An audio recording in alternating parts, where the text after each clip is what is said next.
Hello viewers, welcome to Max TV. ఈరోజు మనతో పాటు ఉన్నారు ఫిడికస్ CEO and chief doctor Bharadwaj గారు. అతనితో మాట్లాడి మరికొన్ని విషయాలు తెలుసుకుందాం. Hello sir. హాయ్ అండి. How are you sir? I'm good, thank you.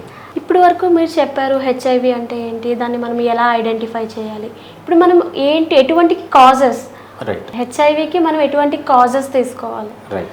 So హెచ్ఐవికి causes అంటే ఎందుకు వస్తుంది హెచ్ఐవి అంటే, ఫస్ట్ ఏంటంటే 100 కేసులు తీసుకున్నాం అనుకోండి. 100 కేసుల్లో 85% of the cases sexually transmitted, అంటే అన్ప్రొటెక్టెడ్ సెక్స్ చేయడం వల్ల వస్తుంది. అంటే కండోమ్ వేసుకోకుండా సెక్స్ చేయడం వల్ల వస్తుంది 85% ఆఫ్ ది పీపుల్కి. ఇంకా జస్ట్ 15% ఆఫ్ ది పీపుల్కి ఏంటంటే బ్లడ్ ట్రాన్స్ఫ్యూజన్, అంటే మీరు ఎప్పుడన్నా బ్లడ్ తీసుకొని ఉండొచ్చు, లేకపోతే నీడిల్స్ వాడడం ఒకరి దగ్గర నుంచి. సో మామూలుగా డ్రగ్స్ తీసుకుంటుంటారు వీళ్ళు, ఏంటంటే ఒకరి నీడిలే ఇంకోరు గుచ్చుకుంటుంటారు అనమాట. దీనివల్ల అదేవిధంగా ప్రెగ్నెన్సీలో కూడా కొంతమందికి ట్రాన్స్మిట్ అవుతుంటుంది. సో ఇవన్నీ డిఫరెంట్ స్టేజెస్. మెయిన్గా 85% ఆఫ్ ది రీజన్ ఏంటంటే sexually transmitted disease, unprotected sex వల్ల. మిగిలిన 15% మందికి వేరే ప్రాబ్లమ్స్ వల్ల, వేరే కాజ్ వల్ల వస్తుందండి. అంటే సెక్స్ అనేది ఒక్కరితోనే చేస్తే రాదు, ఎక్కువ మందితో చేస్తే వస్తుంది అని అంటారు కదా. ఎయిడ్స్కి మీనింగ్ అదే కదా. సో ఒక్క మెంబర్తో కాకుండా ఎక్కువ మందితో చేస్తే ఎయిడ్స్ వస్తుంది అంటారు. నిజమేనా సార్? అదే అంతేనా? రైట్. సో ఇది పార్షియల్లీ కరెక్ట్, పార్షియల్లీ అన్కరెక్ట్ అండి. ఎందుకు అంటే, ఫర్ ఎగ్జాంపుల్ మీరు ఒక్క మనిషితోనే సెక్స్ చేస్తారు, రైట్. సో ఒక్క మనిషితోనే సెక్స్ చేశారు. సో వాడికి హెచ్ఐవి ఉందనుకోండి, మీకు వస్తుంది కదా, రైట్. సో ఆ మనిషి ఒకరితోనే సెక్స్ చేశారు, మీరు ఒకరితోనే, అంటే ఇద్దరు ఫస్ట్ టైమే కలిసారంటే ఎవరికి రాదు, దేర్ సెక్షువల్లీ ట్రాన్స్మిట్ కాదనమాట. సో ఫర్ ఎగ్జాంపుల్ వైఫ్ ఉంది, వైఫ్ మాత్రం హస్బెండ్తోనే మాత్రమే సెక్స్లో పాల్గొంటుంది. హస్బెండ్ డిఫరెంట్ పీపుల్తో పాల్గొంటున్నాడు అంటే వాళ్ళు ఏంటంటే వీళ్ళకి వైరస్ వస్తుంది, వైరస్ నుంచి హస్బెండ్కి వస్తుంది, వైఫ్కి వస్తుంది. అదే రివర్స్. సో హస్బెండ్ ఒకే అమ్మాయితో ఉన్నాడు, అమ్మాయి డిఫరెంట్ పీపుల్తో ఉందన్నా కూడా అదే రీజన్ అన్నమాట. బేసిక్గా దీన్ని కంట్రోల్ చేయడానికి మనం ఏం చేస్తామంటే కొన్ని స్టెప్స్ అంటాం. సో ఫస్ట్ ఏంటంటే మోనోగమి అంటే ఒక అమ్మాయి ఒక అబ్బాయితోనే కలవడం, లేకపోతే ఒక అబ్బాయి ఒక అమ్మాయితోనే కలవడం. మోనోగమి అనేది మనము వాళ్ళకి అడ్వైజ్ చేసే పద్ధతి అనమాట. దీనివల్ల సెక్షువల్లీ ట్రాన్స్మిషన్ ఉండదు అని మనం చెప్తుంటాం అనమాట. మోనోగమి అనేది కూడా మీరు చెప్పినట్లు ఒక ఇంపార్టెంట్ ప్రికాషన్ అనమాట. హెచ్ఐవికి ట్రీట్మెంట్ ఉంటుందా సార్? హెచ్ఐవికి చాలా మంచి ట్రీట్మెంట్ ఉందండి. దాన్ని ART అంటారు, యాంటీ రిట్రోవైరల్ థెరపీ అంటారు. సో ఇది అలోపతి ట్రీట్మెంట్ ఇది. సో మీరు ఏ హెచ్ఐవి సెంటర్కి వెళ్ళినా ఇది రెడీగా అవైలబిలిటీ ఉంటుంది. ఒక్కసారి వస్తే మాత్రం మీరు ART ట్రీట్మెంట్ అనేది కంపల్సరీ తీసుకోవాలి. ART ట్రీట్మెంట్ తీసుకోవడం వల్ల కొంతమందికి ఏమవుతుందంటే సివియర్ సైడ్ ఎఫెక్ట్స్ వస్తాయి. అదేవిధంగా కొంతమందికి ఎంత ART ట్రీట్మెంట్ తీసుకున్నా వైరల్ లోడ్ తగ్గదు, అదేవిధంగా CD4 కౌంట్ పెరగదన్నమాట. అటువంటి వాళ్ళు ఏంటంటే హోమియోపతి ట్రీట్మెంట్ తీసుకుంటే వీళ్ళకి చాలా యూస్ఫుల్ ఉంటుంది. మనము ఆ సైడ్ ఎఫెక్ట్స్ అన్ని కంట్రోల్ చేయొచ్చు, దాంతోపాటు CD4 కౌంట్ పెంచవచ్చు, వైరల్ లోడ్ తగ్గించచ్చు.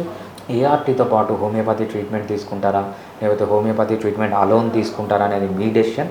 సో మీరు కలిసి తీసుకున్న, స్టాండ్ అలోన్గా హోమియోపతి తీసుకున్న మీ క్వాలిటీ ఆఫ్ ది లైఫ్, మీ క్వాంటిటీ ఆఫ్ ది లైఫ్ని చాలా బాగా పెంచవచ్చు వితౌట్ సింగిల్ సైడ్ ఎఫెక్ట్ హోమియోపతిలో. సో ఇది మనకు ఏంటంటే వచ్చిన వాళ్ళు. రాని వాళ్ళకి ఏంటంటే మనము ప్రెప్ ట్రీట్మెంట్ అంటామట, ప్రీ ఎక్స్పోజర్ థెరపీ అంటామన్నమాట.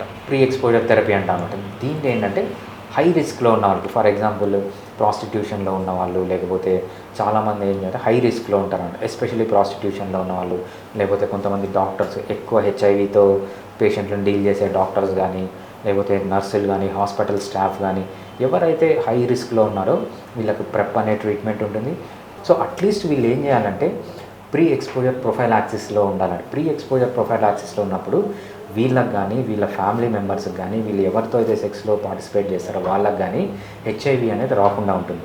సో ఇది తీసుకుంటే ఏమైనా సైడ్ ఎఫెక్ట్స్ ఉంటాయంటే లైట్గా సైడ్ ఎఫెక్ట్స్ ఉంటాయి, దాని గురించి పెద్దగా పట్టించుకోవాల్సిన అవసరం లేదు. సో మీరు ప్రీ ఎక్స్పోజర్ ప్రొఫైలాక్సిస్ లేకుండా మీరు అన్ప్రొటెక్టెడ్ సెక్స్ చేయడం కంటే, సో లైట్ సైడ్ ఎఫెక్ట్స్ ఉన్నా కూడా మీరు ప్రీ ఎక్స్పోజర్ ప్రొఫైలాక్సిస్ తీసుకొని సెక్స్ చేయడం అనేది చాలా ఇంపార్టెంట్. సో అంత ఇంపార్టెన్స్ ఉంది ప్రీ ఎక్స్పోజర్ ప్రొఫైలాక్సిస్కి. అదేవిధంగా ముందు ఎలా ఉండేదంటే ప్రీ ఎక్స్పోజర్ ప్రొఫైలాక్సిస్ ఎవ్రీడే ఒక పిల్ తీసుకోవడం లేకపోతే 2 పిల్స్ తీసుకోవడం ఉండేది. కానీ ఇప్పుడు చాలా మెడిసిన్స్ వచ్చాయి, ఇట్లా చాలా మెడిసిన్స్ క్లినికల్ ట్రయల్స్లో ఉన్నాయి. ఇవేంటంటే డర్మల్ ఇంప్లాంట్ అంటారు. జస్ట్ స్కిన్ కింద ఒక ఇంప్లాంట్ పెట్టుకుంటే అదే రెగ్యులర్గా రిలీజ్ చేస్తూ ఉంటుంది. లేకపోతే రింగ్స్ వచ్చాయన్నమాట. ఆ రింగ్ కనుక మీరు చేతికి పెట్టుకుంటే మీ బాడీలోకి అదే మెడిసిన్ పంపిస్తుంటుంది. సో ఎవ్రీడే తీసుకోవాల్సిన అవసరం లేదు.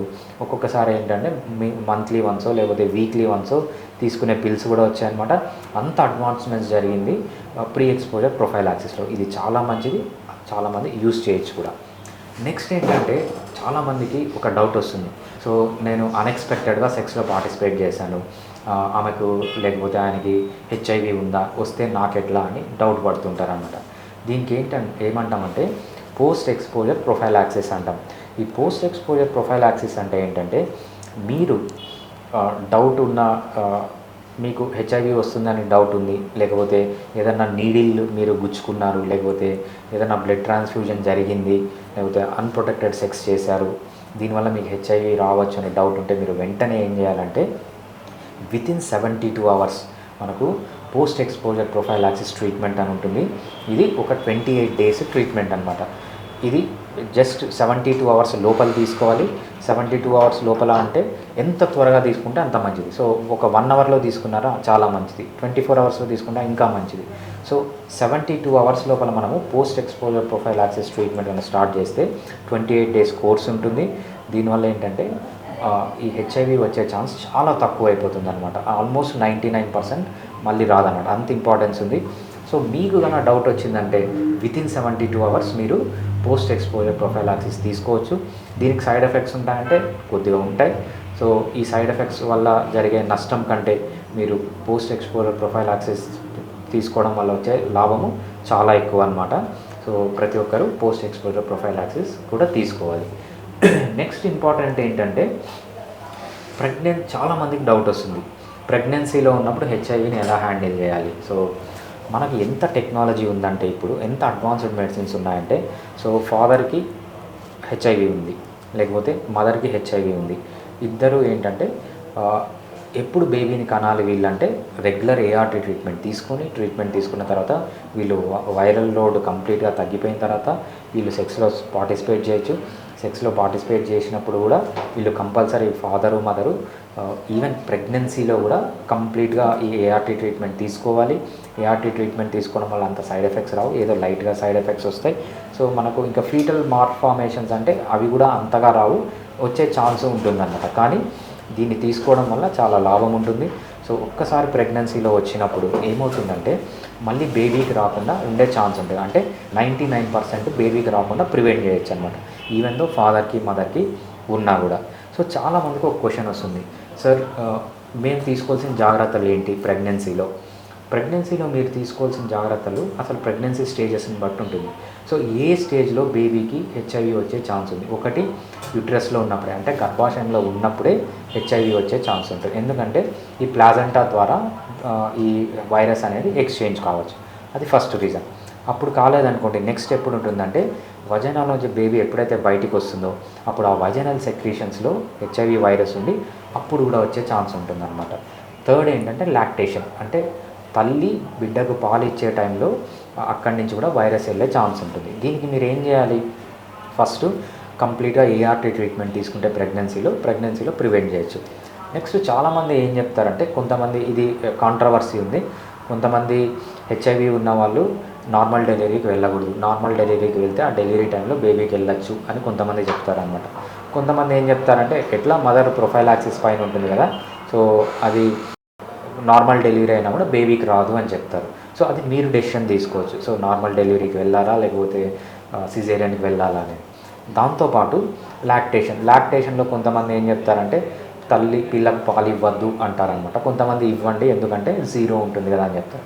సో అది కూడా మీరు డెసిషన్ తీసుకోవచ్చు. సో మీకు ఐడియా ఉంటే ఆ డెసిషన్ అనేది మీరు తీసుకోవడం బెటర్ అనమాట. సో ప్రెగ్నెన్సీలో ఏం ప్రాబ్లం లేదు, హెచ్ఐవి ఫాదర్కున్నా మదర్కున్నా ఇద్దరు బేబీని కనొచ్చు, అటువంటి దాంట్లో కూడా ఏం ప్రాబ్లం లేదు. ఇంకోటి చాలామందికి వచ్చే క్వశ్చన్ ఏంటంటే, సార్ నాకు హెచ్ఐవి ఉంది, సో నేను పెళ్లి చేసుకోవచ్చా లేదా? తప్పకుండా చేసుకోవచ్చు అండి. హెచ్ఐవిలో ఎంత అడ్వాన్స్మెంట్ ఉందంటే ఇప్పుడు మీరు హెచ్ఐవి పాజిటివ్ అయినా మీ పార్ట్నర్కి హెచ్ఐవి రాకుండా చూసుకోవచ్చు అనమాట. సో అంత టెక్నాలజీ ఉంది. కాకపోతే ఏంటంటే చెప్పకుండా చేసుకోకండి. కంప్లీట్గా చెప్పి వాళ్ళకి నచ్చితేనే చేసుకోండి, లేదంటే వద్దు అలా అని చెప్పి సో వాళ్ళని మోసం చేసి చేసుకోకండి. సో ఆపోజిట్ వాళ్ళు కూడా అంతే. ఎప్పుడన్నా మీరు పెళ్లి చేసుకోవాలి అంటే చాలామంది జాతకాలు చూస్తారు. జాతకాలు చూడండి. జాతకాల కంటే ఇంపార్టెన్స్ ఏంటంటే హెచ్ఐవి కానీ, హెచ్సివి కానీ, ఇటువంటి లేకపోతే హెపటైటిస్ బి కానీ, ఈ వైరల్ డిసీజెస్లు ఏమైనా ఉన్నాయని చెక్ చేసిన తర్వాతనే మీరు పెళ్లి చేసుకోండి. సో మీకు ఏదన్నా ఉన్నా కూడా మీరు చెప్పి పెళ్లి చేసుకోండి. ఎందుకంటే చాలా అడ్వాన్స్డ్ టెక్నాలజీ ఉంది. ఇప్పుడు దీని గురించి భయపడాల్సిన అవసరం లేదు. ఇది ఒక జస్ట్ బీపీ లాగానో లేకపోతే షుగర్ లాగానో సో దానికి రెగ్యులర్గా ట్రీట్మెంట్ తీసుకుంటారు, దీనికి కూడా ట్రీట్మెంట్ తీసుకుంటారు. దీంట్లో ఈ కరెక్ట్గా ట్రీట్మెంట్ తీసుకుంటే 100 ఏళ్ళు బతకచ్చు ఏ ప్రాబ్లం లేకుండా. హెచ్ఐవి ఉన్న వాళ్ళు నెగ్లెక్ట్ చేస్తూ ఒకవేళ నెగ్లెక్ట్ చేశారనుకో వాళ్ళకి ఏమైనా అవుతుందా, లైక్ చనిపోవడం కానీ అలాంటి వాళ్ళు ఎటువంటి ప్రికాషన్స్ తీసుకోవాలి? రైట్. సో హెచ్ఐవి వచ్చిన వాళ్ళు చాలామంది ఏం చేస్తారంటే అండి, అడ్వర్టైజ్మెంట్ చూస్తారు, మేము హెచ్ఐవిని 0 చేస్తాం, మా దగ్గరకు వచ్చి ట్రీట్మెంట్ తీసుకొని వెళ్తారు, ట్రీట్మెంట్ తీసుకుంటారు, వైరల్ లోడ్ అనేది 0 కనిపిస్తుంది. వీళ్ళు ఏం చేస్తారంటే మాకు నార్మల్ అయిపోయిందని చెప్పి మళ్ళీ తిరుగుళ్ళు తిరగడము, ట్రీట్మెంట్ ఏఆర్టీ ట్రీట్మెంట్ తీసుకోకపోవడము, హోమియోపతి ట్రీట్మెంట్ తీసుకోకపోవడం చేస్తూ ఉంటారు. వీళ్ళలో ఏమవుతుందంటే మళ్ళీ వీళ్ళకి రావడమే కాకుండా చుట్టుపక్కల వాళ్ళకి కూడా వస్తుందండి. ఫస్ట్ మీరు చేయాల్సింది ఏంటంటే అసలు నమ్మకండి. హెచ్ఐవి కంప్లీట్గా క్యూర్ చేసే ట్రీట్మెంట్ అంటూ లేదు, ఉన్నా కూడా అది అందుబాటులో లేదు. సో బోన్ మ్యారో ట్రాన్స్ప్లాంట్ కానీ లేకపోతే స్టెమ్ సెల్ థెరపీ కానీ ఇంకా అందుబాటులోకి రాలేదు. దానికి మీరు ఏం చేయాలంటే రెగ్యులర్గా ట్రీట్మెంట్ తీసుకోండి. ఇది ఫస్ట్. తీసుకోకుంటే ఏమవుతుందంటే మీకు ఇన్ఫెక్షన్స్ రావడము, ఇన్ఫెక్షన్స్ వల్ల అన్కంట్రోలబుల్ ఇన్ఫెక్షన్స్ రావడము, క్యాన్సర్స్ రావడము, దీనివల్ల డెత్ అనేది చాలా ఈజీగా వస్తుందన్నమాట. చూసారు కదా, హెచ్ఐవి గురించి మీకు ఎన్నైనా డౌట్స్ ఏమైనా ఉంటే కింద స్క్రోల్ అవుతున్న నెంబర్కి కాల్ చేయండి.